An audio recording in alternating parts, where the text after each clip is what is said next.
أعوذ بالله من الشيطان الرجيم. بسم الله الرحمن الرحيم. السلام عليكم ورحمة الله وبركاته. الحمد لله رب العالمين. الحمد لله الذي خلق الموت والحياة ليبلوكم أيكم أحسن عملا. أشهد أن لا إله إلا الله وحده لا شريك له، وأشهد أن محمدا عبده ورسوله لا نبي بعده. Amma ba'd. Yang sama-sama kita hormati seluruh pengurus Masjid Al-Ihsan Markas Islami yang kita muliakan, imam masjid kita, para buya-buya kita, alim ulama, para pemimpin negeri ini, jemaah kaum muslimin wal muslimat, anak-anak kami, insyaallah mudah-mudahan kita semua hamba Allah yang senantiasa mendapatkan curahan berkah dan rahmat dari Allah Subhanahu wa taala. Dalam kitab Al-Futur yang ditulis oleh Syekh Nasir bin Sulaiman Al-Umar, bahwa kita ini pasti ada masanya merasa malas melaksanakan ibadah kepada Allah. Oleh karena itu, Syekh Nasir bin Sulaiman Al-Umar menuliskan banyak penyebab yang bisa menyebabkan kita ini malas beribadah kepada Allah. Kadang kita malas membaca Al-Quran, kita malas sholat berjamaah ke masjid, kita malas bersedekah, kita terkadang malas sholat sunat, rawatib, dan lain sebagainya.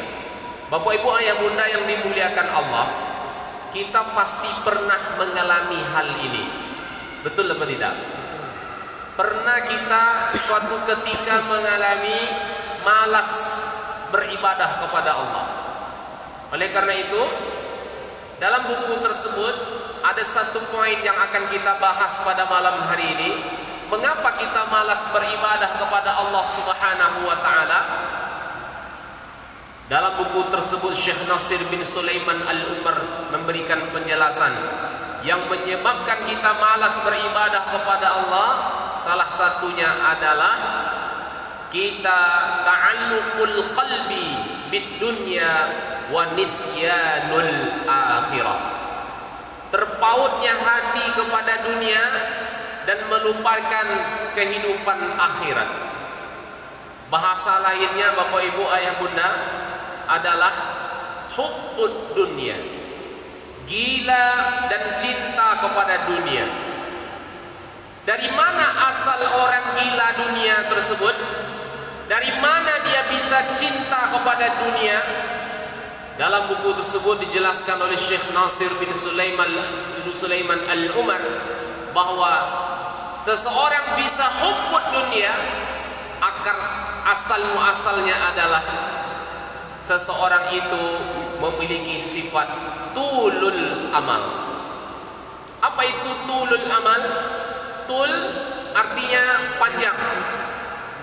Jadi kalau jalan tol itu dari kata tul itu, panjang tanpa hambatan. Amal, angan-angan. Tulul amal, panjang angan-angan. Apa maknanya? Seseorang yang merasa hidup di dunia ini lebih lama lagi dia mati. Dia merasa mati itu lama lagi. Kalau seseorang, kalau dia merasakan hidup di dunia ini masih lama lagi, lama saya mati lagi buya, berarti dia sudah memiliki sifat tulul amal, panjang angan-angan. Kalau sudah panjang angan-angan, maka hubbud dunia, dunia dan dunia saja yang dipikirkannya. Padahal Bapak Ibu jemaah yang dimuliakan Allah, kalau kita tengok, dan Nabi sudah mengatakan umur umatku itu antara 60 sampai 70. Ada yang lebih, ada, tetapi tak banyak, sedikit. Tak lama Bapak Ibu Ayah Bunda. Kalau kita ambil umur Nabi Muhammad sallallahu alaihi wasallam 63 tahun kita hidup di dunia ini. Mungkin ada yang lebih, ada, tak banyak. Lamakah 63 tahun itu? Tak lama. Coba kita tengok umur umat Nabi sebelumnya. Umat Nabi Musa 350 tahun, Nabi Nuh 1000 tahun, Nabi Isa 350 tahun. Kita umat Nabi Muhammad 63 tahun lebih dan kurang. Lamakah 63 tahun ini? Tak lama, sebentar saja. Bapak Ibu Ayah Bunda yang dimuliakan Allah, jangan kita merasa pula hidup di dunia ini lama, saya lagi mati Pak Ustaz. Lama saya lagi Buya mati. Umur saya sekarang ini masih umur 40 tahun, atau umur saya sekarang masih 25 tahun atau 54 tahun. Kalau diukur dengan umur Nabi Muhammad, lama saya lagi mati. Kalau sempat kita sudah memiliki hal seperti itu Bapak Ibu Ayah Bunda, berarti kita tulul amal, panjang angan-angan. Kalau sudah merasa panjang angan-angan, sudah merasa hidup di dunia ini lama, maka hubbud dunya wa nisyanul akhirah. Kita dunia yang selalu kita pikirkan, dunia, dunia dan dunia. Kalau kita kalkulasi, kita hitung-hitung Bapak Ibu jemaah, nak lama sebetulnya hidup kita ini. Coba kita lihat, umur berapa kita dihisab Allah, wajib laksanakan perintah Allah, yaitu umur balik. Betul Bapak Ibu? Umur balik sudah dihisab oleh Allah. Berbeda laki-laki dan perempuan. Tandanya ada. Kalau laki-laki mimpi basah, kalau perempuan datang haid. Di saat itu maka kewajiban agama wajib dilaksanakannya. Bapak Ibu Ayah Bunda yang dimuliakan Allah, kalau kita flashback ke belakang kehidupan kita semua, kira-kira pas umur balik itu kita sudah menjadi orang yang taat tak kita beribadah kepada Allah? Anggaplah umur 15 tahun atau 16 tahun kita ambil umur itu, apakah kita orang yang sudah produktif ibadah kita kepada Allah? Sudahkah kita rajin sholat berjamaah ke masjid di usia itu? Jawabannya olun leh. Betul apa tidak? Jadi di umur itu ngapain kita? Sibuk pula kemudian. Betul apa tidak? Kesana kemari. Bahasa orang menyebutnya masa pancaroba, pubertas. Kemudian terus sampai umur 25 tahun. Sampai umur 25 tahun, sudahkah kita menjadi orang yang taat beribadah kepada Allah, taat salat berjamaah ke masjid, baca Al-Quran setiap hari? Belum. Masih juga mencari jati diri. Terus akhirnya menikahlah. Umur 27 tahun menikah, atau umur 30 tahun menikah. Setelah menikah, apa yang terjadi? Sibuklah mencari nafkah. Pergi pagi, pulang sore, kadang sholat saja sudah di penghujung waktu. Iya kan? Puasa kadang-kadang tinggal mencari nafkah. Kemudian punya anak sudah fokuskah untuk beribadah kepada Allah? Belum. Punya anak 1, punya anak 2, punya anak 3 dan seterusnya. Kalau 5 anaknya, kalau ibu-ibu 5 anaknya 5 kali 2, berarti 10 tahun tuh banyak joko-joyo. Ya kan? Nah, 10 tahun. Sudah berapa usia? 40 tahun. 40 tahun anak sudah mulai dibesarkan. Ada yang usianya remaja, ada usianya SMA, ada yang kuliah. Kemudian sibuklah mengkuliahkan anak, terus mencari nafkah, sibuk luar biasa dengan dunianya, sampailah punya niat dalam hati, saya besok rajin ke masjid kalau sudah pensiun Buya. Kalau sudah pensiun baru ke Mas Haji. Umur berapa tuh? Umur berapa tuh? Umur 56 tahun. Cita-citanya umur 56 tahun takkan pernah tinggal saya sholat berjamaah di Mas Haji Buya. Masya Allah. Apa yang terjadi? Di saat usia sudah masuk 56 tahun, anak pun dinikahkan, kemudian anak pertama, anak kedua, anak ketiga. Setelah itu menelponlah anak pertama, ayah, emak, oma, cucu emak lah lahir, cucu ayah lah lahir. Apa kata ayahnya, kata datuknya? Alhamdulillah, daripada orang lainnya mengasuh, pilih kolej pakojo, biarlah deh kami ko yang mengasuhnya. Malah sibuk lo dengan cucu, sibuk dengan cucu, luar biasa. Akhirnya usia pun senja, masuk usia 60 tahun. Apa katanya? Wahai anakku, usia emak sama ayah sudah usia 60 tahun. Rencana emak sama ayah mau fokus ibadah lagi, nak ke masjid, nak berzikir, nak baca Quran. Ayalah kata anaknya kan. Setelah itu pergilah dia ke masjid. Rupanya usia 61 tahun, 62 tahun tidak seindah yang kita bayangkan. Nak pergi ke Mas Haji, rupanya kapalo lah ponyong, lutut lah sakit, pinggang lah sakit. Akhirnya apa? Akhirnya tak maksimal untuk mengisi usia senja, untuk maksimal ibadah kepada Allah. Sebentar hidup ini Bapak Ibu Ayah Bunda, tak lama. Makanya orang yang lupa dengan akhiratnya, dia akan menjadikan dunia ini segala-galanya, sehingga dia merasa hidup di dunia ini lama lagi. Padahal kata Allah, dunia ini tak lama. Dunia ini hanya sebentar, tak ada yang kekal. Wa mal hayatud dunya illa mata'ul ghurur.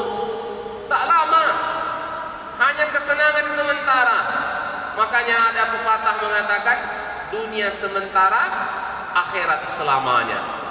Bapak Ibu Ayah Bunda yang dimuliakan Allah, apa ciri orang hubbud dunia? Apa ciri orang gila dunia? Para ulama sudah banyak menulis kitab Tazkiyatun Nufus, Tazkiyatun Nafs. Di antara cirinya adalah dia suka menunda-nunda ibadah. Saya tobat nanti lah Ustaz, saya nanti iktikaf tahun depan lah, Ramadan tahun depan lah kalau bisa. Saya nanti ke masjid rajin ketika pensiun. Saya nanti mau menutup aurat setelah punya cucu. Berhijab kalau sudah punya cucu, sudah tua. Dia tunda-tunda ibadah. Padahal Bapak Ibu Ayah Bunda yang dimuliakan Allah, kematian itu tak pernah diberitahu oleh Allah kapan kematian itu datang. Tak pernah diberitahu oleh Allah kapan kita mati, di mana, sedang apa, tak pernah. Terus mengapa kita suka menunda-nunda ibadah? Bapak Ibu Ayah Bunda yang dimuliakan Allah, bersyukur luar biasa kita pada tahun ini. Sudah 2 tahun kita merindukan suasana seperti ini. 2 tahun yang lalu kita susah. Kenapa? Masih pandemi Covid. Banyak yang terbatas, ke masjid dibatasi, saf-saf dibatasi, dan lain sebagainya. Alhamdulillah Bapak Ibu Ayah Bunda jemaah, tahun ini Allah berikan kepada kita kesempatan yang luar biasa ini. Oleh karena itu, semua ini kasih sayang Allah yang diberikan Allah ke kita. Jangan kita sia-siakan. Ambil kesempatan ini. Semangatlah untuk mengisi Ramadan ini sampai akhir Ramadan. Ramadan semakin ke ujung semakin manis, semakin ke ujung semakin luar biasa. Maka semangatlah, teruslah semangat untuk mengisi Ramadan, baik qiyamnya maupun siamnya, malamnya dan siangnya. Bapak Ibu jemaah yang dimuliakan Allah, janganlah kita menunda-nunda amal soleh. Dunia ini kata Allah la'ibun, in i'lamu annama hadhil hayatud dunya la'ibun. Hidup di dunia ini hanya permainan, permainan saja. Yang namanya permainan tak pernah kekal abadi. Pasti ada start, pasti ada game over. Coba tanya anak kita yang suka game online, permainan online. Ada startnya, ada game overnya, dan jarak start sama game over itu tak lama. Makanya Bapak Ibu Ayah Bunda yang dimuliakan Allah, hidup di dunia ini sudah Allah kasih tahu, la'ibun, permainan, tak ada yang lama, sebentar saja. Bukan berarti kita tak butuh dengan dunia ini, tapi ingat, jangan kita tenggelam, jangan kita lalai dengan dunia dan segala isinya. Bapak Ibu Ayah Bunda yang dimuliakan Allah, Rasulullah mengumpamakan dunia ini, engkau celupkan telunjukmu ke laut, engkau angkat, kemudian menetes satu tetes dari air laut yang kau celupkan tadi dari telunjukmu, maka apa kata Nabi? Yang setetes itu, itulah duniamu. Laut yang luas tak bertepi itu, itulah akhiratmu. Bapak Ibu Ayah Bunda, mana yang kita kejar selama ini? Gara-gara setetes ini rela kita meninggalkan perintah Allah. Gara-gara setetes ini rela kita meninggalkan salat, meninggalkan puasa, melalaikan ibadah kepada Allah Subhanahu wa taala. Bapak Ibu Ayah Bunda yang dimuliakan Allah, jangan ditunda amal, karena kematian itu tak bisa ditunda. Yang kedua, ciri umum orang yang tulul amal itu, para ulama menjelaskan adalah dia hubbul mal, gila kepada harta, harta dan harta yang dia kejar. Yahsabu anna malahu akhladah, dia mengira harta itulah yang akan mengekalkan hidupnya. Dia mengira harta itulah yang membuat hidupnya bahagia. Padahal harta itu hanya amanah, titipan, dan sebagai sarana untuk mendekatkan diri kepada Allah Subhanahu wa ta'ala. Bapak Ibu Ayah Bunda yang dimuliakan Allah, oleh karena itu jangan kita sia-siakan kesempatan Ramadan ini, karena belum tentu nanti Ramadan tahun yang akan datang akan berjumpa dengan kita. Belum tentu. Saya berjumpa insya Allah Pak Ustaz. Iya, tapi kondisinya kita tak tahu. Siapa yang menyangka 2 tahun yang kemarin seperti itu aturan ibadah kita? Siapa yang menyangka? Tak ada yang menyangka. Kaget dunia semuanya. Bapak Ibu Ayah Bunda yang dimuliakan Allah, maka bersungguh-sungguhlah di Ramadan ini, Ramadan yang luar biasa, tamu yang luar biasa, yang hanya datang sekali dalam setahun. Carilah kemuliaan itu. Apalagi ada satu malam yang ingin kita cari, yaitu Lailatul Qadar. Bagaimana cara mendapatkannya? Tak ada cara yang lain. Bersungguh-sungguhlah dari malam pertama sampai terakhir Ramadan. Itu yang bisa saya sampaikan pada kesempatan kali ini. Mudah-mudahan kita semua senantiasa diberi kesehatan oleh Allah, diluaskan rezeki, dimudahkan segala urusan, dan bisa beribadah di bulan Ramadan ini dengan baik. Itu saja Bapak Ibu Ayah Bunda. Mohon maaf lahir batin. Wassalamualaikum warahmatullahi wabarakatuh.